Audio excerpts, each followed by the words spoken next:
अगले 1 मिनट में बैठ जाओ।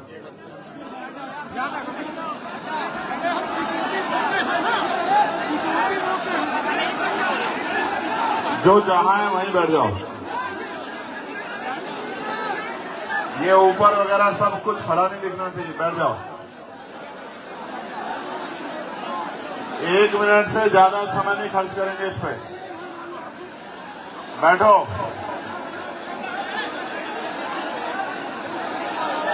ये आदेश है, इसको मानो, और जो नहीं मानेगा उसको माना जाएगा कि वो हमारा आदमी नहीं है। बैठो।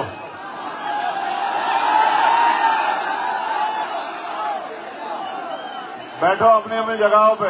आपकी वजह से पीछे वालों को परेशानी हो रही है, बैठो।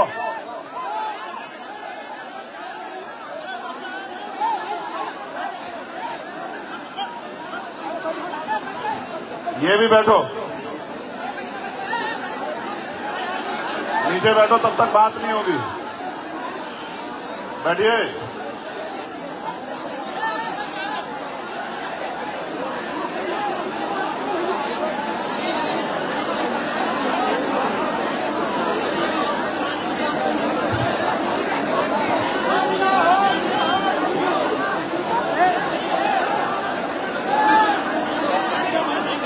नीचे बैठो।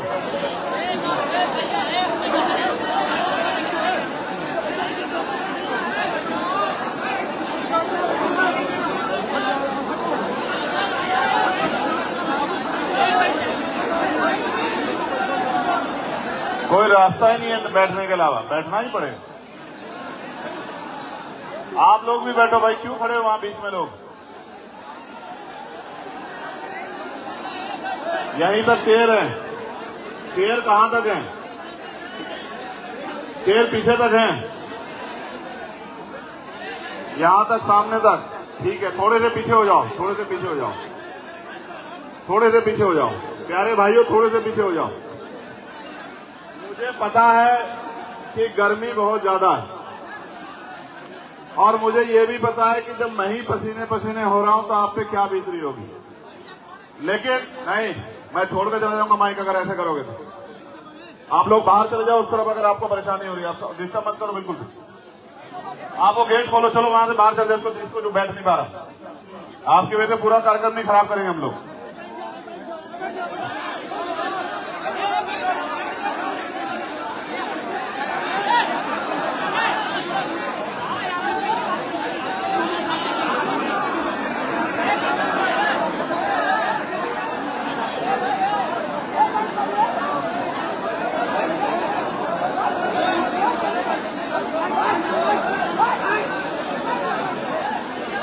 आपके पास 2 रास्ते हैं, या तो आप बैठ जाओ, वरना मुझे मजबूरन कार्यक्रम छोड़ के जाना पड़ेगा। अब आप सोच लो।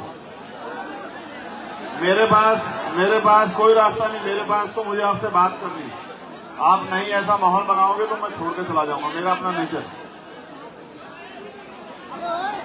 अब आप देख लो, तय कर लो। मैं जानता हूं कि जगह छोटी है, मगर संघर्ष तो करना पड़ेगा ना।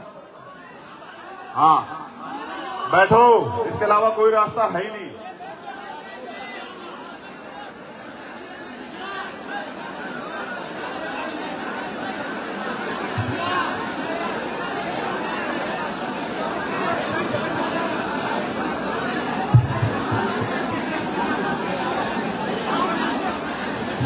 ये पुलिस के साथी भी और पीछे हो जाएं, उधर को थोड़ा सा पीछे हो जाएं।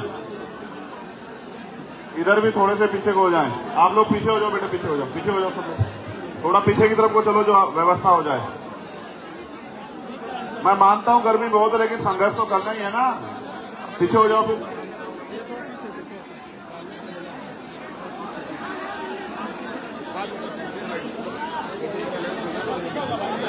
प्यारे साथियों, सर्वप्रथम तो मैं आप सबका बहुत बहुत धन्यवाद करता हूं। जहां एक तरफ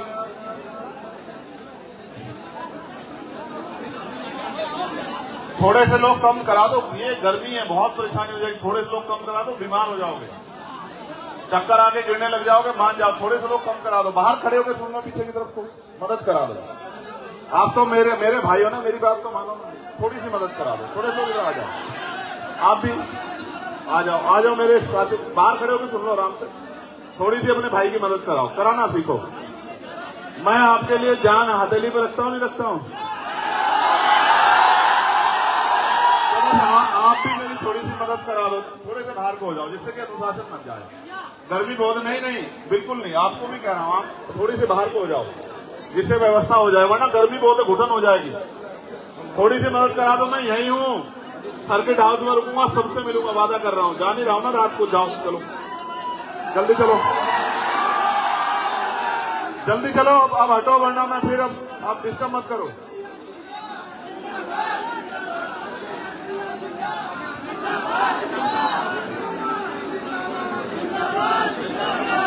हमने तुमसे क्या मांगा और तुम लोग क्या कर रहे हो?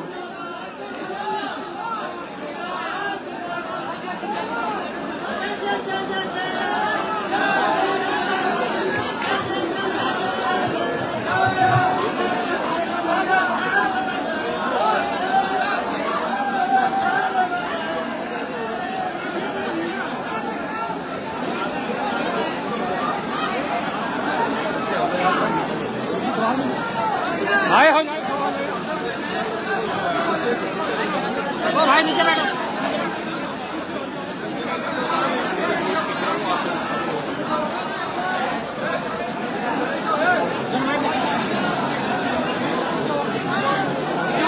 पीछे आके बैठो ना यार, ये पीछे देखो, आओ जी भैया।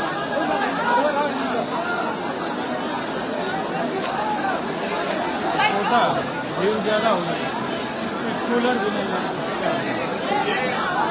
इधर वाले और मदद कराओ, थोड़ी सी मदद कराओ, मान जाओ, मुझे आपकी परवाह है, वरना यहाँ लोग मरते रहते, किसी को फर्क ही नहीं पड़ता। मुझे परवाह है आपकी, क्या तो बैठ जाओ या बाहर जाओ, खड़ा नहीं रहेगा कोई, ये आप तय कर लो।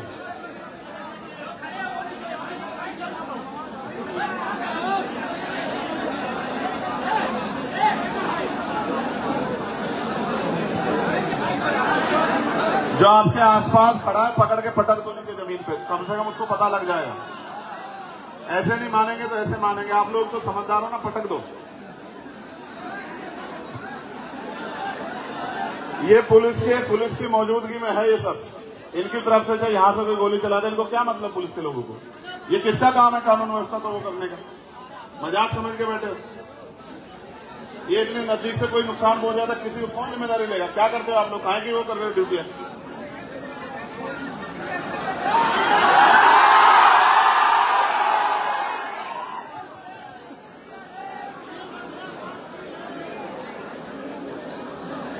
चलो अब बात करेंगे, अब थोड़ा सा समय कठिनाई है,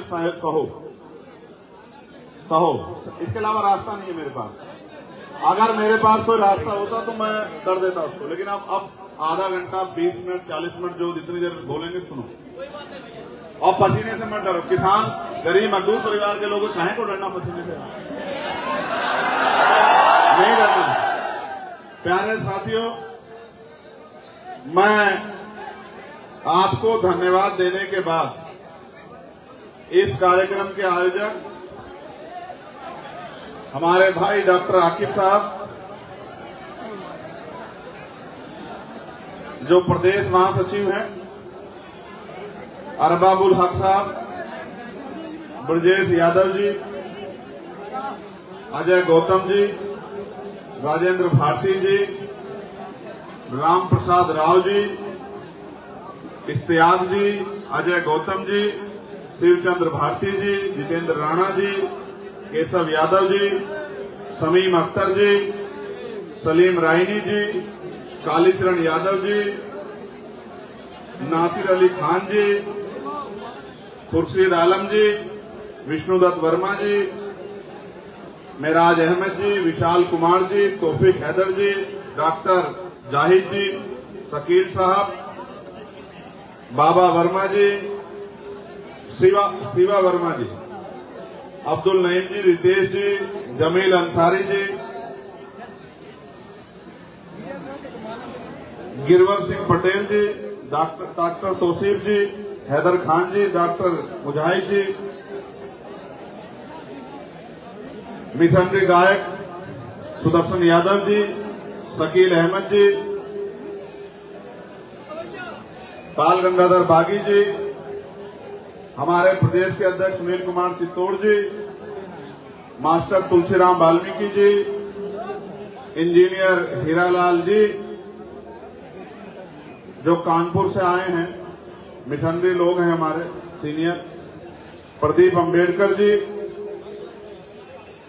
मैं, क्योंकि आप मुझे बाद पहुंचे हो, आपको पहले आना चाहिए था और समय हालात ऐसी हैं कि मैं आज आपको बोलने का अवसर नहीं दे सकता, लेकिन आप यहां पहुंचे, मैं आपका धन्यवाद करता हूं। इस मंच पर उपस्थित हमारी बहनें, पार्टी के वरिष्ठ नेता, भीम आर्मी के वरिष्ठ नेतागण, यहां उपस्थित मेरी माताएं बहनें, छोटी बच्चियां, प्यारे बच्चों, नौजवान साथियों, सम्मानित बुजुर्गों, ये बस्ती है और इस बस्ती मंडल में सिद्धार्थ नगर भी आता है। सिद्धार्थ नगर यानी के महामानव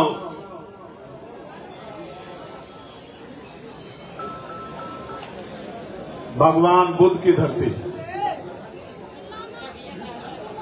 भगवान बुद्ध की धरती के इस मंडल में आज मुझे आपके बीच आने का मौका मिला। और ऐसा नहीं कि मैं यहां पहली बार आया हूं, इससे पहले भी मैं कई बार यहां आया। नगर पंचायत के चुनाव में आया था, बस्ती नगर में, कप्तानगंज में, गोरखपुर जब मैं चुनाव लड़ा तो गोरखपुर भी यहां बस्ती के साथी पहुंचे थे। सिद्धार्थनगर में डुमरियागंज लोकसभा में जब हम लड़े तो भी बस्ती के लोगों ने बहुत मदद की थी, इस मंडल के लोगों ने। तो भगवान बुद्ध ने कहा है कि दुखों का कारण है और कारण का निवारण। उन्होंने ये भी कहा है कि अपने दुखों से मुक्ति के लिए हमें स्वयं ही प्रयास करने पड़ेंगे। यानी कि जिसका दुख है उसी को प्रयास करना पड़ेगा उन दुखों से मुक्ति के लिए। इसके लिए उन्होंने कहा है कि अपो दीपो भव, अपना दीपक स्वयं बनो। बैठो बैठो, तकलीफ सहना सीखो। जब तक तकलीफ सहना नहीं सीखोगे तब तक दूसरे की तकलीफ का एहसास नहीं होगा, और जब तक दूसरों की तकलीफ का एहसास नहीं होगा तब तक आपका जीवन सफल नहीं होगा। क्योंकि अपने लिए तो हर कोई जीता है, दूसरों के लिए जीने को ही जीवन माना जाता है। मानवता के कल्याण के लिए जिसने भी संघर्ष किया है उसी को समाज ने मान सम्मान देने का काम किया है।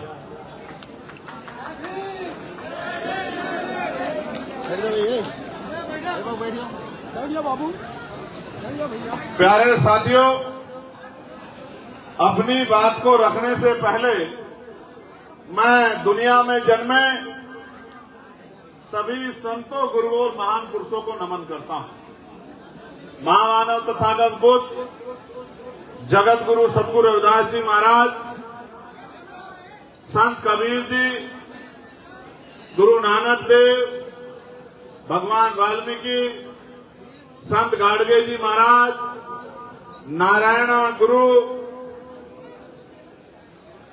ईवी पेरियार रामा नायकर स्वामी, राष्ट्रपिता ज्योतिबा फूले, छत्रपति साहू जी महाराज, करोड़ों गरीबों, शोषितों, महिलाओं के मुक्तिदाता संविधान के रचयिता डॉक्टर बाबा साहब अम्बेडकर, महामना राम सूर्य वर्मा, चौधरी महाराज सिंह भारती, बाबू जगदेव प्रसाद कुशवाहा, जननायक कपूरी ठाकुर, सर छोटू राम, मान्यवर दीना भाना वाल्मीकि साहब, संत राम बीए प्रजापति, बाबू शिवदयाल चौरसिया, बर्मानंद लोधी जी, मान्यवर साहब श्री काशीराम, मां अवंतिकाबाई लोधी, मां झलकारी बाई, मां अहिल्याबाई होलकर, मां फातिमा शेख, मां सावित्रीबाई फूले, मां रमाबाई और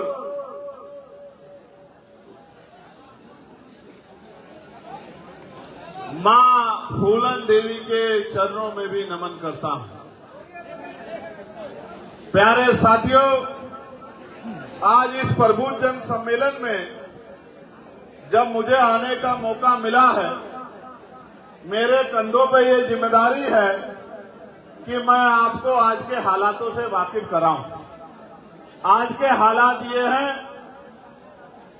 कि देश में 80 करोड़ लोगों को सस्ता राशन दिया जा रहा है, यानी कि 80 करोड़ लोग गरीबी की रेखा से नीचे जीवन यापन कर रहे हैं और हमारी आबादी लगभग 140 करोड़ के आसपास है, यानी कि 60% लोग इस देश में गरीब हैं। 75 साल की आजादी के समय के बाद जहां हमारे बराबर में चाइना एक ही समय पे आगे बढ़ा और भी कई देश एक ही समय पे आजादी प्राप्त करने के बाद आगे बढ़े, हमारी सरकारें कहती हैं कि हमें 5 ट्रिलियन की इकोनॉमी वाला देश बनना है और पड़ोसी देश 25 ट्रिलियन इकोनॉमी के देश बन गए हैं। हमें शर्म आनी चाहिए हमारी सरकारों को कि जिस देश की 60% आबादी गरीबी की रेखा से नीचे जीवन यापन कर रही हो, जो देश भूखमरी में दूसरों देश की अपेक्षा 100वें पायदान से ऊपर हो, जिस देश में आज भी लाखों लोग भीख मांग के अपना जीवन यापन करते हों, जिस देश में एनसीआरबी के डाटे के रिगार्डिंग जो एनसीआरबी का डेटा कहता है लाखों महिलाओं पे हत्या, रेप, बलात्कार और दायन कह के या नीची जाति की कह के उनके साथ हिंसा की जाती हो, जिस देश में महिलाओं के साथ साथ रोज लोगों की हत्या होती हो, उस देश में जहां तमाम पार्टियां ये कहती हैं कि एक ही धर्म के लोग, एक ही जाति के लोग, एक ही वर्ग के लोग प्रबुद्ध हैं, वहां हम और हमारी पार्टी के लोग ये मानते हैं कि मेहनतकश किसान कमेरा लोग, खेती किसानी करने वाले, मजदूरी करने वाले, हक वंचित समाज के लोग वो प्रबुद्ध जन हैं जो इस देश की जिनका खून इस देश की बिल्डिंगों में शामिल है, जो किसानी करके अन्न उगाते हैं, जो मेहनत मजदूरी करके सड़कें बनाते हैं, जो इस देश का पेट भरने का काम करते हैं, जिनके कंधों पे ये बड़ी बड़ी बिल्डिंगें बनी है, जिस समाज से डॉक्टर, इंजीनियर, आईएएस, आईपीएस, वकील, जज बने हैं, वो समाज प्रबुद्ध जन है। इसलिए हमने मनुवादी मानसिकता के खिलाफ हक वंचित समाज के लोगों को, बहुजन समाज के लोगों को प्रबुद्ध जन समाज बनाने का और जो बना हुआ प्रबुद्ध जन समाज है उनको अपने साथ जोड़ के काम देकर इस मिशन को आगे बढ़ाने के लिए हम लोग निकले हैं। ये हमारा 8वां सम्मेलन है हमने ये सहारनपुर से शुरू किया था, फिर मेरठ के हापुड़ में, फिर गाजीपुर में, फिर आगरा में, 5वां सम्मेलन लखनऊ में जिसने सबकी नींद उड़ा दी, 6ठा झांसी में, 7वां कल कानपुर में और आज 8वां बस्ती में मुझे आने का मौका मिला। इसके बाद अभी 10 सम्मेलन और बाकी हैं।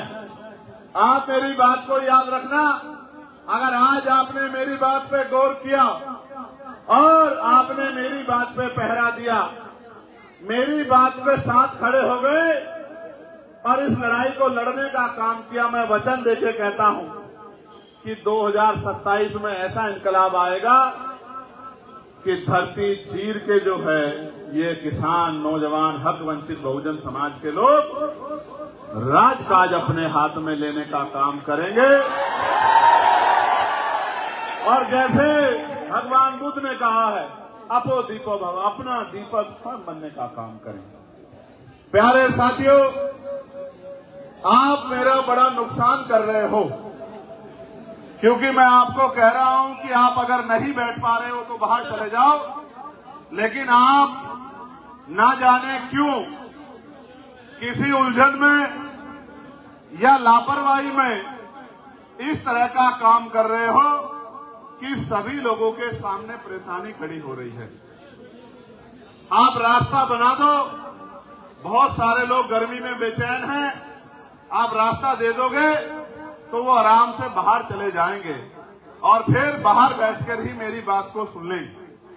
प्यारे साथियों, हमने प्रभु जन सम्मेलन के जरिए कई मांगे अपनी रखी हैं और आज आपके सामने भी दोहराऊंगा और आप उनमें अपना समर्थन, और अगर आप उनसे सहमत नहीं हो तो उस बात को जरूर मुझे बताना। हमने प्रभु जन सम्मेलन के जरिए ये मांग रखी थी कि जातिगत जनगणना होनी चाहिए। क्या आप चाहते हो जातिगत गणना हो? सिर्फ जातिगत गणना नहीं होनी चाहिए, जातिगत गणना के साथ साथ आर्थिक आंकड़े भी जारी होने चाहिए। कैसे? किसके पास जमीन है, किसके पास घर है, किसके पास 2 पहियों की गाड़ी है, किसके पास 4 पहियों की गाड़ी है, किसके बैंक अकाउंट में कितना पैसा है, किसके पास ट्रेन है, हेलीकॉप्टर है, बस है, हवाई जहाज है, किसके पास नौकरी है, किसके पास कंपनी है, किसके पास उद्योग है, किसके पास इंडस्ट्री है, और कौन भूख से लड़ रहा है, कौन रोजी रोटी के लिए दूसरे प्रदेशों में प्लान करके अपना पसीना बहा रहा है। मैं बस्ती के लोगों, अभी दुबई गया था। दुबई जब मैं गया था तो दुबई में मुझे बस्ती के बहुत सारे लोग मिले। वो वहां मालिक नहीं है, लेकिन वो 50 डिग्री टेम्परेचर में, जिस डिग्री टेम्परेचर में आप निकल भी नहीं सकते मेरे लोगों, उस 50 डिग्री टेम्परेचर में, और जिसे हम लू कहते हैं यहां गर्म हवाओं में, वो उस गर्म हवाओं में उस दुबई को दुबई बनाने का काम करते हैं। 35 लाख से ज्यादा मजदूर जो वहां रहते हैं वो भारत के रहने वाले हैं, उत्तर प्रदेश के हैं, पंजाब के हैं, हरियाणा के हैं, झारखंड के हैं, बिहार के हैं, उत्तराखंड के हैं, और वही लोग हैं जिनके खून पसीने से वो बुर्ज खलीफा जैसी बड़ी बड़ी बिल्डिंगें बनी है, जिनको देख के दुनिया ये कहती है कि दुबई ने बड़ी तरक्की की। प्यारे साथियों, इसलिए मैं आपसे कह रहा हूं, उनकी आबादी 80 लाख के करीब है। 35 लाख मजदूर भारत से जाके उस दुबई को दुबई बनाने का काम कर रहे हैं। जो लोग भारत से जाके दुबई को दुबई बना सकते हैं, वो भारत को दुबई से बड़ा क्यों नहीं बना सकते? आप सोचिए। क्योंकि वहां श्रम का सम्मान है और यहां धर्म का सम्मान है।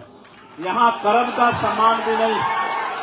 मुझे बड़ी जिम्मेदारी से कहना पड़ेगा, बहुत महत्वपूर्ण लोग इस मंच पर बैठे हैं, वहां श्रम का सम्मान है और हमारे देश में धर्म का सम्मान है, जाति का सम्मान है, कर्म का सम्मान नहीं है। इसका उदाहरण मैंने बहुत बार देखा और हमारे महापुरुषों ने भी बताया। यहां बराबर में इसी मंडल में संत कबीर नगर जिला आता है। संत कबीर नगर, कबीरदास जी ने कहा था, कबीर खड़ा बाजार में दिया लुकोटी, कबीरा खड़ा बाजार में लिए लकोटी हाथ, जो घर जरावे अपना चले हमारे साथ। आप इस बात की गंभीरता को समझना मेरे लोगों। कबीरदास जी ने कहा था कि जिसके अंदर अपना घर जलाने की हिम्मत हो, वो हमारे साथ चले इस व्यवस्था से लड़ने के लिए। मैं आज आपको कह रहा हूं, बस्ती में अगर आप समाज से कुछ छीनना चाहते हो तो रास्ता खुला हुआ, अपने घर जाओ। और अगर समाज को कुछ देना चाहते हो, प्रदेश को, इस गरीबों को कुछ देना चाहते हो, उनके आंसू पूछना चाहते हो, इन पे जुल्म रोकना चाहते हो, इनमें प्यार पैदा करना चाहते हो, तो मेरे साथ इस आंदोलन में आके संघर्ष करो। आप याद रखना, ये आंदोलन फूलों की सेज नहीं है, ये कांटों का बिस्तर है। इस पर चलना तलवार की धार पे चलने जैसा है, बंदूकों के सामने खड़े होने जैसा है, गरम आग के ऊपर पैर रखने जैसा है। मानवर काशीराम साहब ने कहा था कि मुर्दा लोग मिशन नहीं चलाते और जिंदा लोग मिशन को रुकने ही नहीं देते। आप याद करके देखो, साहब ने बात कही और मैं इस बात को आज आपके सामने मजबूती से रखूंगा। साहब ने यह भी कहा, अगर मिशन का काम करने जाओगे तो 3 चीजों का ध्यान रखना, अपमान भी होगा, आरोप भी लगेंगे और नुकसान भी होगा। क्योंकि जिस समाज को आप समझाने निकले हो, ये दलित, पिछड़ा, मुसलमान, अन्य धार्मिक अल्पसंख्यक, आदिवासी परिवार, इनके बीच में जाकर इनको समझाने का प्रयास करोगे, इनकी आदत सुधारने का काम करोगे, तो ये उल्टा हो सकता है, आपके साथ ही लड़ पड़े। समझने की कोशिश करो साथियों, दुश्मन बड़ा चालाक है।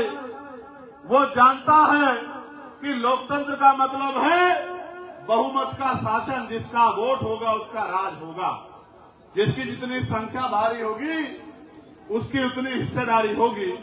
लेकिन उसने षड्यंत्र करके लोकतंत्र को धनतंत्र में बदल दिया। पैसे वाले लोग ही ग्राम प्रधान से लेकर सांसद तक बनते हैं। आप देखो, गरीब का बेटा नहीं बन सकता। इसलिए आपको मुझे समझना होगा कि लोकतंत्र में भी जनता के साथ ठगी क्यों हो रही है, जनता की बात क्यों नहीं मानी जा रही है। हर कोई जनता को आगे सपने दिखा के निकल जाता है और कोई इससे सवाल भी नहीं कर सकता। इसलिए मानवर काशीराम साहब को हम लोग आज याद करते हुए, जैसा उन्होंने कहा था कि मुर्दा लोग मिशन नहीं चलाते, तो इस आंदोलन में हमने पाया क्या, खोया क्या, इस पे बाद में बात करेंगे। लेकिन आप बताओ, आपको याद है इसी जून के महीने में मैं जेल गया था 2017 में, और कितने दिन जेल रहा था याद है नहीं याद है? कितने दिन? 16 महीने। कितने दिन? 16 महीने 10/6 की एक कोठरी मैंने जेल काटने का काम किया। पैर फैलाता था तो दीवार में अड़ जाते थे, वहीं खाना, वहीं सोना, वहीं पढ़ना, वहीं बाथरूम, टॉयलेट, उसी 10/6 में। मैं हर रोज ये सोचता था कि जिस दिन इस काल कोठरी से बाहर निकलूंगा तो भविष्य में किसी मेरे भाई के साथ ऐसा अन्याय ना हो, इस लड़ाई को लड़ने का काम करना। मैंने जेल में निर्दोष लोगों को देखा कि सत्ता के इशारे पे किस तरह गरीबों को जेल में ठूस देगा, उनकी कोई सुनने वाला नहीं। मैंने लोगों को मरते देखा जेल में, मैंने इस सिस्टम को करीब से देखा है। फिर जब मैं जेल से बाहर आया, आंदोलन में चला आया, फिर दिल्ली में गुरु घर तोड़ दिया गया, 5 लाख लोग इकट्ठा हुए, 96 लोगों को फिर जेल जाना पड़ा। 2 महीने से ज्यादा फिर मैं जेल में रहा, देश की सबसे बड़ी जेल में, तिहाड़ में। फिर एनआरसी का आंदोलन हुआ, जिस पार्टी को वोट दे दे के आपने ताकत दे के सिर पे बिठाया, वो सब चादर ओढ़ के अपने अपने घरों में बैठ गए। अकेला चंद्रशेखर आजाद जमा मस्जिद की सीढ़ियों पे चला गया अपने साथियों के साथ और कहा कि इस देश में एनआरसी लागू नहीं होने देंगे, इस देश को एनआरसी से बचाने का काम करेंगे। जब मैं दिल्ली में बंद था, जब मुझे गिरफ्तार किया गया, जितनी मेरी शरीर में हड्डियां नहीं, उससे ज्यादा लाठियां मुझे पीटा गया। कोई हड्डी मेरी ऐसी होगी जिस पर लाठी, मेरे पैरों के नाखून खींच लिए गए, मेरे दांत तोड़ दिए गए, मेरी रीढ़ की हड्डी में 4 जगह गैप कर दिया गया। इन सब चीजों से निपटा मैं, और आपको भी बता रहा हूं कि जो ईमानदारी से लड़ता है, कुदरत उसके साथ होती है, उसका कोई बाल भी बांका नहीं कर सकता। मेरी बात क्या, उससे भी बात नहीं बनी, डरा नहीं, दबा नहीं, झुका नहीं, रुका नहीं, तो 4-4 गोलियां चल गई। एक गोली यहां लगी, फिर भी महापुरुषों के आशीर्वाद से, माओ बहनों के आशीर्वाद प्यार से, आप भाइयों के सहयोग से फिर बच गए। अब उनको ये पता लग गया कि ये मरने वाला नहीं, इसका जन्म मरने के लिए नहीं हुआ है, इसका जन्म कुछ करने के लिए हुआ है, और ये इसको रोकना आसान नहीं है। इसको किसी तरह से डिस्टर्ब करते रहो, परेशान करते रहो। उनको ये नहीं पता, मेरे पिताजी ने मुझसे कहा था कि चंद्रशेखर, जिसके जीवन में कोई लक्ष्य नहीं होता, उसका दुनिया में आना जाना खराब होता है। आज मैं आपको अपना लक्ष्य बता देना चाहता हूं। किसी का लक्ष्य होता है कि इसको प्रधानमंत्री बनना है, किसी का लक्ष्य होता है उसको मुख्यमंत्री बनना है, किसी का सांसद विधायक मंत्री बनना, किसी का IAS IPS बनना, और मेरा एक ही लक्ष्य है कि जब तक इस देश में समानता नहीं आती, जब तक इस देश के गरीब भूखे समाज को मान सम्मान का जीवन नहीं मिलता, जब तक इस देश में गरीब वर्ग पे और इस देश की महिला पे अत्याचार नहीं रुकता, यानी कि जब तक संविधान का राज पूर्ण रूप से स्थापित नहीं होता, यानी कि जब तक इस देश में बाबा साहब अम्बेडकर के सपनों का भारत नहीं बनता, समता मूलक समाज नहीं बनता, जब तक इस देश में सामाजिक, राजनीतिक, आर्थिक रूप से समानता नहीं आती, जब तक इस देश के गरीबों को स्वाभिमान, सम्मान का और इज्जत का जीवन नहीं मिलता, तब तक चंद्रशेखर आजाद मरेगा नहीं। मेरी बात को अभी याद। प्यारे साथियों, बाबा साहब अम्बेडकर ने कहा था, जीवन जीना कोई बड़ी बात नहीं है, बड़ी बात है स्वाभिमान सम्मान से जीना।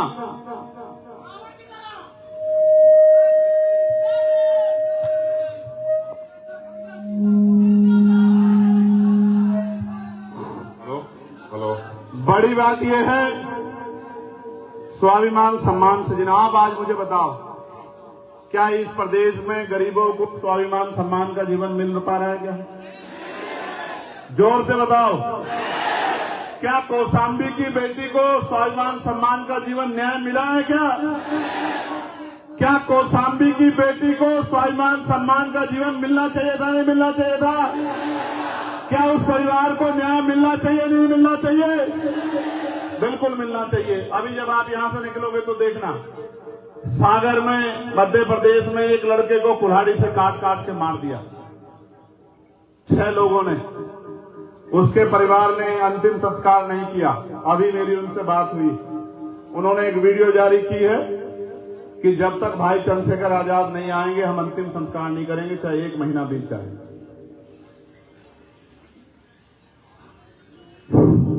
प्यारे साथियों, मुझे वहां होना चाहिए था उस परिवार के पास, लेकिन मैं सोचता हूं कि एक आदमी जो नहीं रहा उसकी लड़ाई तो हमें लड़नी है।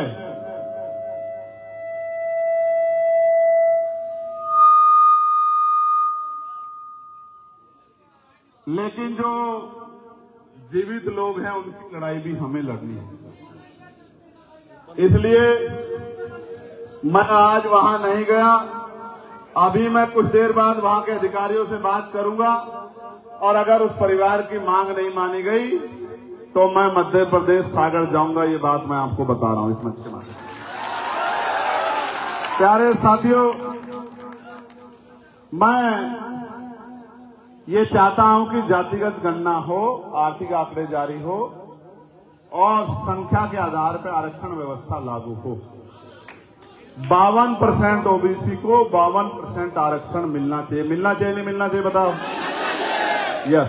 धन धरती राजपाट में सही तरह से बंटवारा हो, हर गरीब के घर तक, गरीब तक घर पहुंचे, खेती योग्य जमीन पहुंचे, पढ़े लिखे बच्चों को रोजगार मिले, तमाम तरह से सरकारी योजना का लाभ सिर्फ कागजों तक ना रहे, उसका लाभ गरीबों तक भी पहुंचे। अब आप मेरी बात पर गौर करना। प्रमोशन में रिजर्वेशन एससी एसटी के साथ ओबीसी को भी, माइनॉरिटी को भी प्रमोशन में रिजर्वेशन का लाभ मिलना चाहिए। मिलना चाहिए नहीं मिलना चाहिए? हाँ, इस सरकार से पूर्व की सरकार ने उत्तर प्रदेश में प्रमोशन में रिजर्वेशन को रोक दिया था, जिससे हमारे बहुत सारे कर्मचारियों का डिमोशन हुआ और बहुत सारे कर्मचारियों को खून के आंसू बहाने पड़े। लेकिन मैं आपको विश्वास दिलाता हूं कि प्रमोशन में रिजर्वेशन हम लोग लागू कराने का काम करेंगे, इस बात को मेरी याद रखना। साथ साथ ठेकेदारी प्रथा खत्म करके, जो सीवर में लोग मरते हैं, जो कंपनियों में ठेकों पे काम करते हैं, सरकारी विभागों में ठेकों पे काम करते हैं, जिस तरह से निजीकरण करके सरकारी नौकरियों को खत्म किया जा रहा है, तो हम लोग ठेका प्रथा बिल्कुल बंद करेंगे और सरकारी पक्की नौकरी लोगों को देने का काम करेंगे। बैकलॉग, जितना बैकलॉग खाली है उस बैकलॉग को भरने का काम करेंगे। साथ साथ पुरानी पेंशन का जो मामला चल रहा है, उस पुरानी पेंशन के मामले को भी सॉर्ट आउट करेंगे, पुरानी पेंशन भी लोगों को दिलाने का काम करेंगे। इस बात का भी मैं आपको विश्वास दिलाता हूं। एक सवाल सबसे बड़ा इस सबके मन में घूम रहा है ईवीएम को लेके। आप चाहते हो ईवीएम से चुनाव हो? हाँ कह रहे हो ना कह रहे हो? आप चाहते हो बैलेट पेपर से चुनाव हो? जो लोग चाहते हैं बैलेट पेपर से चुनाव हो, वो दोनों हाथ खर्च कर लें, उठा के रखो, ऊपर ही दिखने चाहिए मुझे कौन कौन चाहता है। ठीक है, हम लोग पूरा प्रयास करेंगे कि सरकारी मशीन ईवीएम से चुनाव ना हो, बैलेट पेपर से चुनाव हो। साथियों, मैंने पार्लियामेंट में निजी क्षेत्रों में आरक्षण के बिल के लिए भी बात रखी थी कि 98% प्राइवेट सेक्टर में भी निजी क्षेत्रों में आरक्षण होना चाहिए।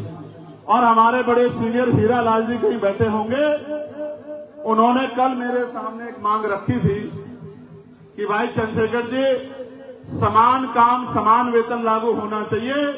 अगर प्राइवेट में भी कोई किससे काम लेता है तो वेतन उतना ही मिलना चाहिए जितना सरकारी में मिलता है। मैंने उनको विश्वास दिलाया था कि इस बार पार्लियामेंट चलेगी, मैं इस विषय को जोर शोर से उठाने का काम करूंगा कि समान काम समान वेतन लागू होना चाहिए।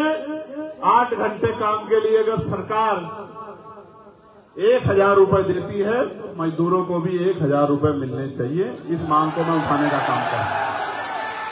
प्यारे साथियों, साथ साथ ये पुलिस के भाई बड़े परेशान, देखो पसीने पसीने हो गए हमारे चौधरी साहब दिनेश चंद जी। इनकी लड़ाई कोई नहीं लड़ता, सब इनसे नाराज रहते हैं, झगड़ते रहते हैं नेता इनको। कई जगह तो अभी पुलिस को पीट दिया, थाने में घुस के, कहीं चेकिंग में गए वहां पीट दिया। इनकी समस्या को समझना पड़ेगा। पुलिस की समस्या क्या है? क्या पुलिस अपराधी है या पुलिस जनता को पीटना चाहती? नहीं। देखो समझो, जब आप मुझे तंग करोगे तो मैं क्या करूंगा? गुस्सा हो जाऊंगा, नाराज हो जाऊंगा। जैसे मैंने आपको बैठने को, आप नहीं बैठे तो मुझे पीड़ा हुई कि आप मेरी बात को मानते नहीं। तो पुलिस जनता की विरोधी नहीं। इनको ड्यूटी कितनी करनी पड़ती है? 24 घंटे, 48 घंटे, 72 घंटे, कोई पूछने वाला नहीं।